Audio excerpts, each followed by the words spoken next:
Buenos días, Isabelita.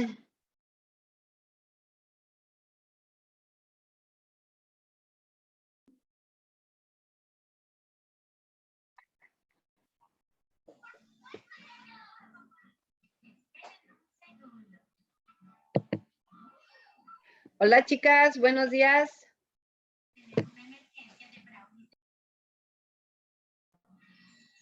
Buenos días, profe.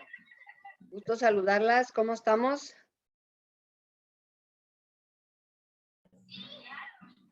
¿Quién nos falta?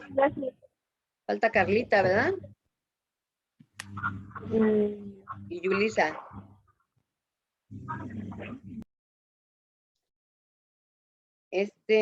La próxima semana tenemos examen. Voy a dejar un trabajo de investigación para efecto de que eso nos sirva para esta primera evaluación del mes. ¿Sale? Vamos a platicar un poquito sobre ese trabajo que vamos a dejar.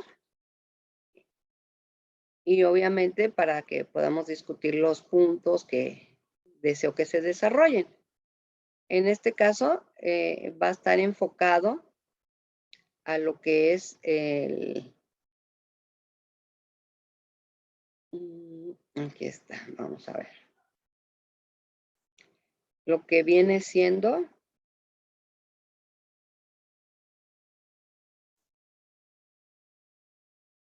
hablamos hoy del contrato, ¿verdad? Dejamos para investigar lo que era el contrato. ¿Alguien tiene algo del contrato? ¿Qué cláusulas debe traer? ¿Cómo se conforma el contrato? No lo tengo en la mano, pero aguánteme. Ajá, búsquenlo por favor porque sobre eso vamos a platicar el día de hoy, ¿verdad? Cómo terminamos las técnicas de auditoría, faltarían los procedimientos.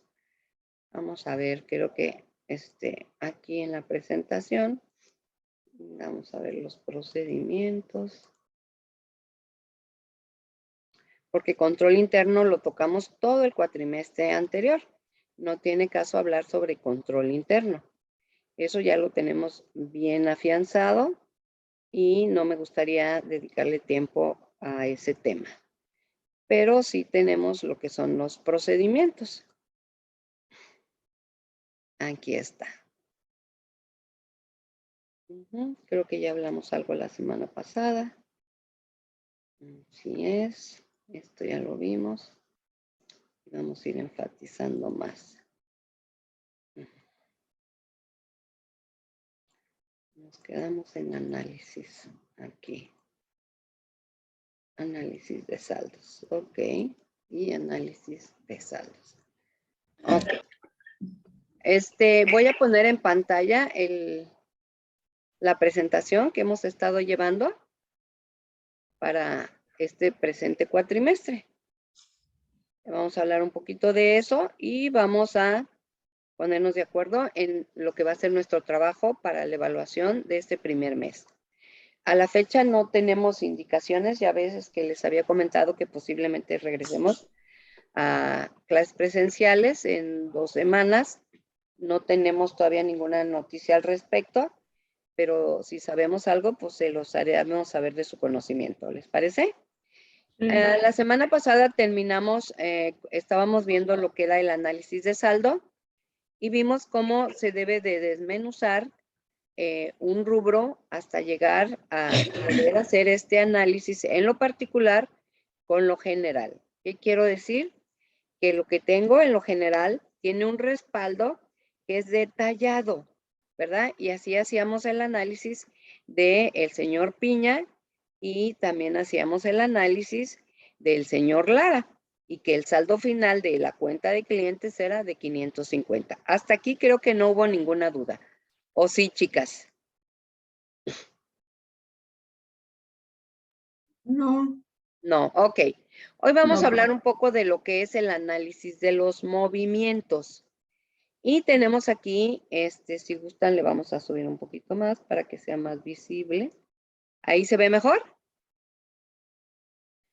Tenemos, ¿verdad? En una serie que se llama gastos generales, un rubro, pero estos gastos generales, a su vez, está compuesto por gastos de administración, por sueldos, por equipo de oficina y obviamente con las contrapartes que son el almacén de papelería, los acreedores diversos y bancos.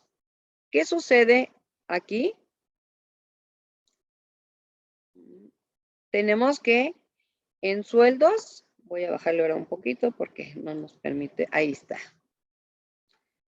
Decimos que sueldos, depreciaciones, consumo de papelería y compras de materiales de limpieza. El saldo de esta cuenta es de 185. Obviamente, al hacer el análisis de la cuenta, ¿verdad? Estamos observando que tenemos asientos del 1 al 5 en las cuentas de gastos de administración y que en este caso se analizaron los movimientos deudores sin considerar las contrapartidas, que son los abonos. Cuanto al análisis, se hace por esta técnica, se dice que el análisis de movimientos es el examen físico de los bienes materiales o documentos. ¿Con qué finalidad? De cerciorarse el auditor, ¿verdad? De esta operación, de este registro. Quiere decir que vamos a ir a los documentos fuente. O sea, si yo tengo, ¿verdad? Un movimiento que me está diciendo que tengo este saldo en gastos de administración de 185, ¿verdad? Ah, ok. Entonces, ¿en qué consisten estos movimientos? Aquí está el 1, 2, 3, 4 y 5. Ah, muy bien. Pero me dice que estos movimientos, el 1 corresponde a sueldos, el 2 a la depreciación, el 3 al consumo de la luz, el 4 a la papelería. ¿Qué tendría yo que hacer para verificar estos saldos? Isabel, ¿cómo puedes tú verificar, en este caso, el registro 1, que está hablando de los sueldos del departamento administrativo, que lo tienes aquí como número 1? ¿Qué documentos fuentes tendrías que analizar y solicitar? Isabel. Pues los que son los registros de nómina. Los registros y pagos de nómina, ¿verdad? Porque se supone que en función de eso está hecho el registro de estos 100 pesos. Muy bien, Isabel. En el caso del 2, que dice la depreciación mensual del equipo de oficina. Lichi, ¿cómo vas a verificar tú este cargo de 50 pesos? ¿Qué tienes que solicitar? No, lo del cargo de energía eléctrica no es comprobante. No, mi amor, es el 2. Depreciación mensual de equipo de oficina. No, no lo entendí, profe. O sea, ¿qué documentos tienes que revisar tú, analizar, evaluar, para ver que este cargo que tenemos aquí, que es de 50 pesos, que es el número 2, corresponde a la depreciación mensual del equipo de oficina? Tú, auditor, ¿cómo lo vas a verificar? A través de esta técnica. ¿Qué solicitas? Pues el inventario para checar la mercancía. Exactamente, tienes que checar el inventario y ver qué depreciación es la que se tiene que aplicar cada mes para ver si este número 2 que tienes aquí como 50 pesos es correcto. ¿Estamos? Aquí estamos viendo cómo analizar esos movimientos. Número 3. A ver, Carlita, el número 3, consumo de energía eléctrica del mes. ¿Qué documentos vas a verificar para tener la certeza de ese cargo en ese gasto de administración es correcto? La factura del pago de la luz. Efectivamente, la factura y el pago además, ¿verdad? Porque te pueden entregar la factura, pero ¿y dónde está la comprobación de pago? Porque a través de la comprobación de pago vas a tener el cargo del consumo de energía eléctrica. Entonces, estamos analizando que esos movimientos fueron efectuados de manera correcta. Y pasa lo mismo con el número 4 y en el número 5. ¿Estamos de acuerdo? Creo que con esos 3 ejemplos que ya manejamos tenemos una idea clara de en qué consiste este análisis de movimientos. O sea, cómo se generó este cargo de 100, cómo se generó este cargo de 50 y cómo se generaron estos últimos 3 cargos. ¿Por qué? Porque estoy analizando los movimientos precisamente de estas cuentas. ¿Hasta aquí alguna duda? No, profe. No. Bueno, ¿nos ayudas a leer esta lámina, por favor? Juliana, Yuli. Sí, profe. Gracias, buen día. Buenos días, profe. Inspección es el examen físico de bienes materiales o documentos con el objeto de cerciorarse de la autenticidad de un activo o de una operación registrada en la contabilidad o presentada en los estados financieros. Ejemplo, contar con el efectivo y valores en poder del cajero, presenciar o tomar el inventario físico, el inventario físico de inmuebles, maquinarias y equipo, así como inspeccionar facturas y documentos que amparan dicho activo. Ya estamos en otra técnica. Si nos damos cuenta, estábamos en la técnica de análisis, ya brincamos a la técnica de inspección. ¿Y qué nos dice que es esta técnica? Nos dice que es el examen físico de bienes materiales o documentos con el objeto de ¿qué? De que nos cercioremos como auditores externos de la autenticidad de un activo o de una operación. ¿Cómo puedo yo cerciorarme bajo esta técnica de inspección de la autenticidad de un activo o de una operación? Tú misma, Juliana, ¿qué tendrías que hacer como auditor para cumplir con esta cuestión de cerciorarte de que un activo está ahí en la empresa o de que una operación se llevó a cabo? ¿Cómo lo harías? Juliana. Revisar por decir, el estado financiero, si cuenta con la cantidad indicada y en materiales, si existe lo que aparece en el inventario. O sea, Es si correcto, está real, pues. o sea, tienes que ver lo que aparece en el estado financiero, a lo mejor irte al detalle de la relación analítica y ya con la relación analítica posiblemente te digan que hay un equipo de transporte y tú vas y quieres checar que físicamente esté ese equipo de transporte. ¿Qué tendrás que hacer? Solicitar primero la factura, ¿verdad? Que te dé la autenticidad de que ese bien es propiedad de la empresa. Y segundo, ir físicamente a donde está esa unidad y cerciorarte que corresponda con la factura que tú o que te están presentando, que estás viendo o que te están presentando. ¿Estamos de acuerdo? Eso es la inspección. Creo que es una de las técnicas que debemos utilizar porque parte, ¿verdad?, de nuestro trabajo como auditores internos es precisamente esto, la autenticidad de los activos y de las operaciones. Y aquí ponemos un ejemplo, ¿verdad? Como el contar el efectivo y los valores en poder de un cajero es un inventario físico. Vamos a ver cuando tú tienes una caja chica, para verificar tienes que hacer un arqueo de caja. ¿Estamos de acuerdo? Ese arqueo de caja va a consistir precisamente en contar el efectivo y valores en poder de este cajero que le debe dar en la suma el total que tiene asignado como fondo para efectos de gastos menores. ¿Hasta aquí alguna duda?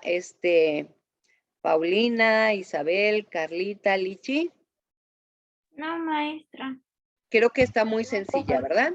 Nos vamos con la siguiente con la siguiente técnica que se llama confirmación. ¿Nos ayudas a leerla, Pau? Esta técnica consiste en que el auditor debe cerciorarse de la autenticidad de los activos, operaciones, etcétera, de la entidad sujeta a exámenes por medio de escritos de personas o personas ajenas de la organización, que conoce las operaciones efectuadas con las mismas, así como las condiciones en que fueron pactadas, de tal manera que esa información sea válida. Se le envía a la persona física o moral a quien se le solicita la información una hoja que se llama confirmación. Se le pide que conteste por escrito al auditor si está o no de acuerdo con la misma.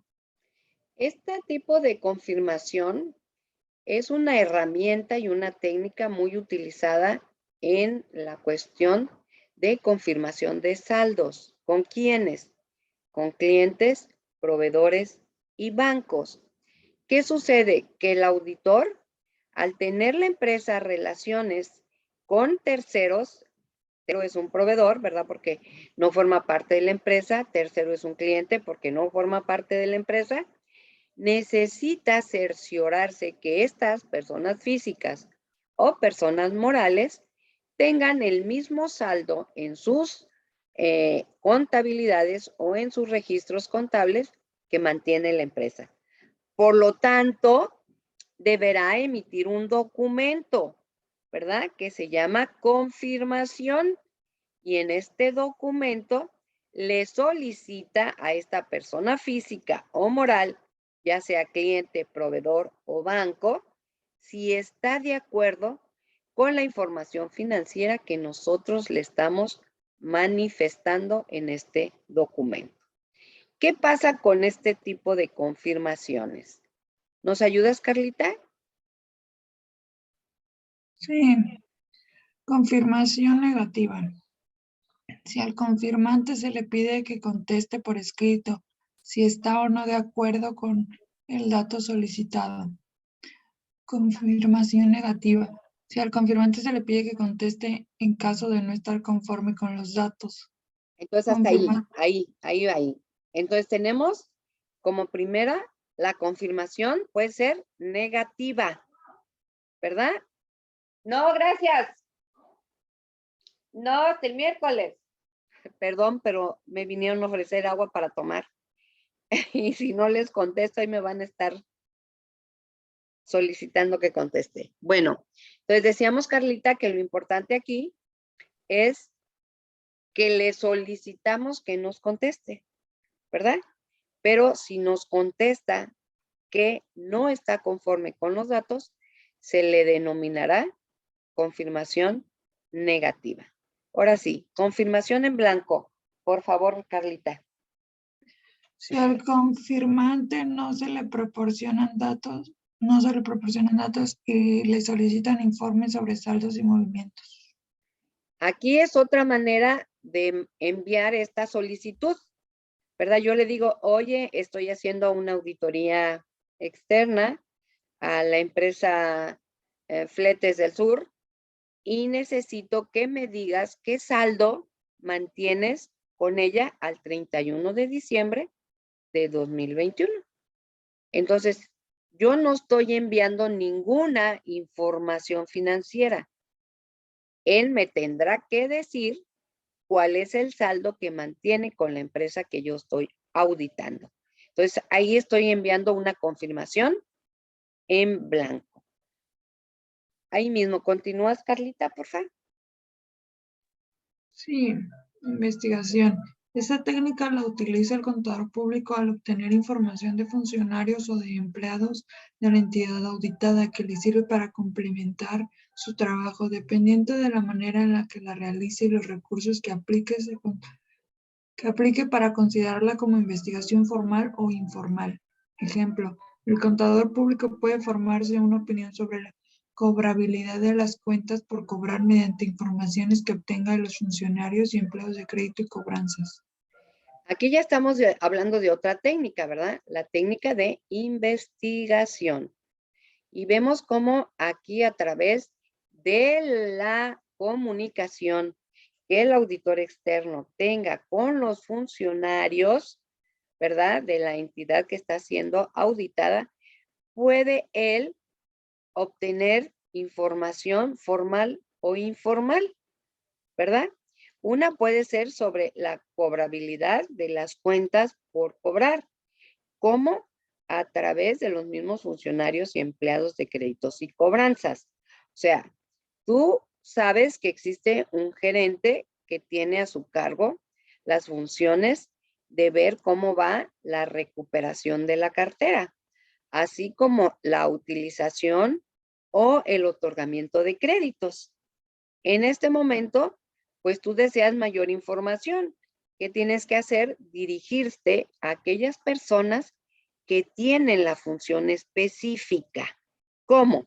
Bueno, vas con el de crédito y cobranza y aquí puedes volver a utilizar la técnica que hablábamos más acá, que es la técnica de inspección, porque tú le vas a solicitar, ¿verdad?, al encargado, en este caso de crédito y cobranza, que te muestre los documentos que tiene pendientes de cobro. ¿Para qué? Para hacer esta investigación y ver inclusive el tiempo de la recuperación de la cartera. No olvidemos que muchas veces, por falta de atención de los empleados y funcionarios, es muy fácil caer en créditos irrecuperables. ¿Qué quiero decir con créditos irrecuperables? Aquellos créditos que no se les dio la atención adecuada cuando empezaron a caer en cartera vencida. ¿Cuándo podemos decir que un crédito de un empleado o de un cliente puede caer en esta situación? En los casos específicos que nosotros le otorgamos una línea de crédito a 15 o a 30 días. Pasan esos 15 y esos 30 días y el cliente no nos paga.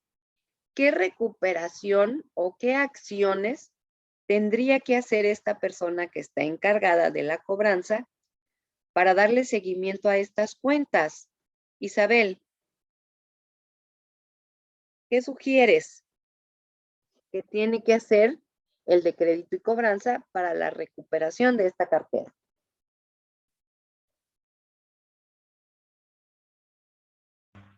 ¿Cómo, profe?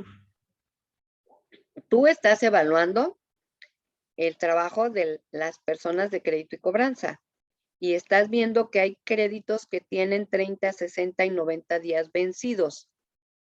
¿Tú qué le vas a solicitar a la persona de crédito y cobranza para efecto de ver qué acciones está haciendo para estas personas que están en morosidad?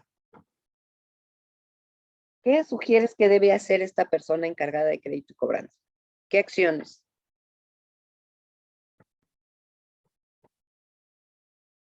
¿Alguien que le ayude? Lichi. Yo creo que necesito una investigación. Una investigación, ¿verdad? Por decir, tú le estás diciendo, oye, estoy notando que tienes cartera vencida a más de 90 días. ¿Qué acciones has hecho para efecto de recuperar estas carteras? Una acción puede, primero, una llamada telefónica. Puede ser un documento escrito donde le estamos notificando al cliente, ¿verdad? O al deudor que tiene esta deuda y que no ha abonado. Por lo tanto, tiene tantos días de vencido. Y si forma parte del contrato, puede ser que se haya hecho acreedor a intereses moratorios, inclusive a una pena por no cumplir en tiempo y forma con lo establecido en un contrato. ¿Sí? Nos damos cuenta cómo esta investigación nos lleva a obtener mayor información de qué está pasando. O sea, no se está cumpliendo con los lineamientos ni las políticas. Tenemos una debilidad muy grande en el área de crédito y cobranza porque la morosidad que tenemos no es la que se espera que deberíamos de tener. Entonces, este trabajo de investigación entre más profundo se haga cuando el control interno vemos que está fallando, porque aquí está fallando. Si tenemos créditos con antigüedades muy largas, quiere decir que estamos teniendo una debilidad del control interno y que algo está fallando. ¿Nos queda más claro? ¿Chicas? Sí. Muy bien. Vamos a seguir adelante. Hay otra técnica que se llama de declaraciones o certificaciones. Pau, ¿nos ayudas a leer la lámina, por favor? Son documentos o cartas que firman al CP las personas que han participado en las investigaciones realizadas por el auditor y que incluyen hechos relevantes. Es de vital importancia que el auditor tome en cuenta que estas declaraciones pueden ser limitadas en cuanto a su validez por la injerencia que han tenido las personas que los firman por haber participado en las operaciones realizadas. Fíjate que estos documentos o cartas que firman al contador o al auditor, como bien lo dice, incluye hechos relevantes. Sin embargo, cuando hay situaciones que son graves, esto no puede ser utilizado como una prueba fehaciente. O sea, es algo interno y que al final, pues sí, queda en los documentos, en los papeles de trabajo del auditor. Y obviamente no tiene validez oficial en caso de que surgiera una demanda. ¿Entendemos? Se pueden utilizar, pero utilización legal no tiene. ¿De acuerdo? Carlita? Sí. Ok. Vamos con otra técnica. Esta es muy interesante porque es observación y cálculo. Aquí vamos a través de estas dos, sobre todo en la técnica de cálculo, cómo es muy importante para el auditor en ciertos rubros de sus análisis utilizar esta técnica. A ver, Isabel, ayúdanos con esta lámina, hija. Sí, profe. Observación es la forma que el auditor se cerciora de modo abierto o discreto de determinados hechos o circunstancias y de las operaciones que realiza el personal de la entidad auditada. Cálculo. Técnica que aplica el contador público para cerciorarse de la corrección numérica de las partidas específicas mediante el cálculo independiente de las mismas. Ejemplo, cerciorarse de la aplicación por concepto de depreciaciones y amortizaciones es correcto de acuerdo con el método empleado. Bueno, vemos cómo a través de estas dos técnicas, ¿verdad? Primero la observación, ya hemos hablado mucho de la observación, es una técnica muy amigable, ¿verdad? En este caso, el auditor de manera muy discreta, pues está viendo ciertas actividades que generan hechos o circunstancias y está evaluando a la vez cómo se están llevando a cabo las operaciones que están siendo auditadas. Un ejemplo, tenemos la asignación de un vehículo para Juliana. Se le cita a Juliana para la entrega de este vehículo. Entonces, está Juliana y está la persona de recursos materiales haciendo la entrega de este vehículo. Lo primero que deberá de firmar Juliana es el resguardo que tiene la obligación de firmar al momento de recibir las llaves. Quiere decir que la empresa le está entregando para su custodia un vehículo. ¿Estamos? Entonces, ella está firmando a través de este resguardo que se está responsabilizando de la entrega de ese vehículo. Entonces, de esta manera discreta, el auditor está viendo cómo se hace esa entrega de ese bien, ¿verdad? ¿Qué pasaría si en lugar de que ella firme, le entregan las llaves y no firman ningún documento? ¿Qué creen que pasaría?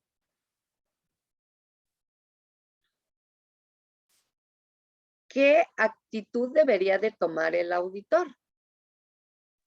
Sospechoso.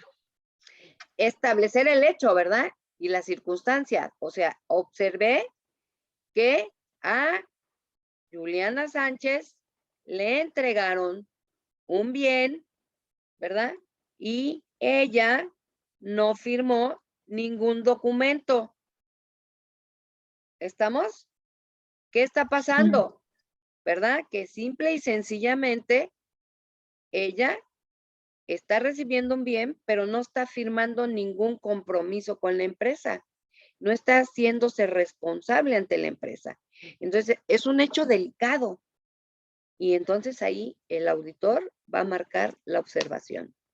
Va a decir, en tal fecha, en tal hora, fulanito de tal, del área de materiales, entregó un vehículo a Juliana Sánchez sin que ella hubiera firmado el documento soporte de esa asignación. ¿Estamos de acuerdo? ¿Vemos cómo se utiliza esta técnica? Entonces, aquí es bien importante que nosotros vayamos identificando las diferentes técnicas, porque es a través de estas que nosotros podemos establecer el trabajo de auditoría que deberemos ir realizando. El cálculo. Aquí nos ponen un ejemplo y nos manejan lo que es la depreciación. Pero yo me pregunto, ¿qué pasaría si la empresa tiene un financiamiento con un banco, pero este financiamiento obviamente genera intereses normales e intereses moratorios en el momento en que no es pagado de manera oportuna? Ahí también el contador tiene que aplicar esta técnica de cálculo para ver que tanto los intereses normales como si hay la aplicación de intereses moratorios son calculados de manera correcta. Otro ejemplo en el cálculo es el pago de los impuestos, chicos, chicas, perdón, somos puras nenas, ¿verdad? Aquí es muy importante tanto el cálculo de impuestos, de IVA, de ISR, como de las retenciones que en ocasiones las empresas hacen y que tienen que pagar por terceros. Aquí también se aplica la técnica de cálculo. Entonces, durante estas semanas hemos estado viendo esto para ver cómo nosotros podemos irnos desarrollando como auditores externos. Y tenemos lo que es la comprobación. ¿Nos ayudas a leerla, por favor, Lichi? Sí, comprobación. Esta técnica consiste en la revisión de documentos comprobatorios o representativos de la operación, las operaciones que se han realizado en la entidad sujeta a examen. Nos sirven para determinar la legitimidad y para darle la adecuada interpretación contable.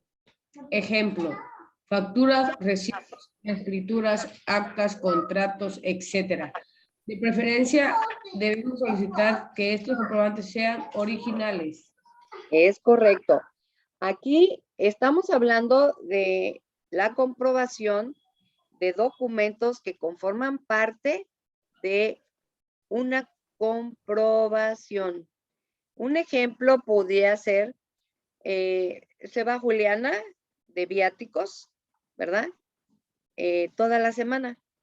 Regresando, ella tiene que hacer esta comprobación de los recursos que le fueron asignados. Y esta comprobación debe de estar apoyada por las facturas. No olvidemos que hoy para comprobar tenemos que tener los archivos PDF y XLM. No podemos hacer ninguna comprobación si no contamos con estos archivos. ¿Por qué? Porque ya no es como antes, que yo presentaba una factura en papel y era suficiente. No, hoy la autoridad fiscalizadora exige que tengamos estos archivos digitales, uno en PDF y otro el XML, que son realmente la comprobación fiscal. Quiere decir que a través de estos archivos, o sea, tendríamos nosotros que solicitar esos archivos para revisar esta comprobación y poder validar la legitimidad y darle la interpretación contable que debe ser. Por decir, yo le di a Juliana para sus viáticos. ¿Qué iba a pagar con esos viáticos? Su comida y su hospedaje. ¿Estamos? Entonces, esas facturas que ella está presentando, esos archivos digitales, deben contener gastos de alimentación y de hospedaje. ¿Nos queda claro? Sí. Muy bien. ¿Hasta aquí tenemos alguna duda? No. No, muy bien. Vamos a hablar sobre nuestro trabajo para efecto de lo que viene siendo el examen del mes que estamos cerrando, de este mes de enero. Vamos a hacer un trabajo sobre lo que son los papeles de trabajo del auditor. Se los voy a poner y se los voy a subir en una hoja de Word que va a contar con lo que es los papeles de trabajo, lo que viene siendo el informe de la auditoría, así como la planeación, la revisión y compilación de datos. No lo anoten, en un ratito lo subo, ¿saben? Todas buscaron su contrato de prestación de servicios profesionales. Sí. ¿Alguien me quiere hablar al respecto? ¿Qué cláusulas debe tener este contrato? A ver, Carlita. Te escuchamos, Carla. Que yo encontré uno que ya estaba con nombre y todo, no así un ejemplo vacío. Ajá, pero tiene apartados. ¿Cómo está conformado este contrato? Sí, tiene las declaraciones, primero Ajá. las que declara el sujeto obligado, Hay declaraciones. ¿Qué otra parte tiene el contrato? luego las declaraciones del auditor, de las partes, y luego van las cláusulas. Ujú. Eso es muy importante lo que nos estás tú compartiendo. El contrato tiene varios apartados. El primero es la parte donde identificas a los sujetos que están contrayendo este contrato, ¿verdad? Luego Sí. viene cómo se van a dar esta prestación de servicios y cómo se va también a pagar esta prestación de servicios. ¿Qué más nos puedes comentar al respecto, Carla? Bueno, luego vienen las cláusulas y ¿Cómo cierra este contrato? termina con... Tiene la vigencia. Vigencia. Y con las firmas de las, Con las firmas de los dos contrayentes, partes. ¿verdad? De las Sí. partes. Entonces, ¿alguien tiene algo diferente a lo que Carlita tiene? Es que yo investigué algo y aparte subí el contrato. Ajá. Y dice, las principales características para un contrato son que no debe de existir subordinación ni dependencia. Que Es se correcto. pacta libremente la remuneración, los servicios se prestan de forma personal, no exoneran la parte de obligaciones fiscales y es un contrato de tipo civil o laboral. No Muy bien. laboral. No laboral. Sí, No porque laboral. no es laboral, porque no hay relación, ¿verdad? El auditor externo te va a prestar un servicio. Servicio. Muy bien, Carla. Muy bien, Lichi. Dice, un contrato de prestación también debe llevar identificación de las partes de datos implicadas, descripción del servicio, duración, sea fecha, inicio y fin, si la tuviera, remuneración, es aconsejable concretar la importancia de que se Es abonará, correcto, que es todo lo que ya nos comentó Carlita, ¿verdad? condiciones, incumplimientos, jurisdicción y competencia y firmas. Muy bien, ahí estuvo. Es lo mismo que ya nos compartió Carlita. Entonces, chicas, les deseo bonito fin. Nos estamos visualizando la próxima semana. Subo su examen, por favor, súbanlo antes del viernes, ¿ok? ¿Ok? Sí. Bye. Maestra, adiós. Luego.